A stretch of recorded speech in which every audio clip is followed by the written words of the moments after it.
कौन माँ तारिणी ही माँ दुर्गा? ताहले आसंतु जानिबा पौराणिक अनुसारे माँ तारिणींकर आविर्भाव केमिति होइथिला। ताहले माँ तारिणींकर मूर्तिरे आविर्भाव संबंध एक किंवदंती रही।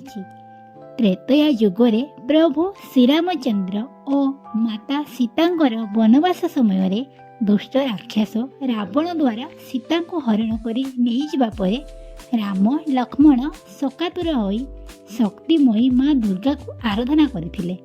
पूजारे संतुष्ट होई देवी शून्यवाणी करथिले, वश्य मु तुम सम्मुखरे संकट हारिणी तारिणी रूपे आविर्भूत हेबी, मात्र तुमे मते देखा प्रयास करिब नाही। जदि प्रयास कर तेबे मु पाषाण रे परिणत हेजिबी। देवी को अभय बाणी पाई श्रीराम और लक्ष्मण पूजारे ध्यानमग्न हेले।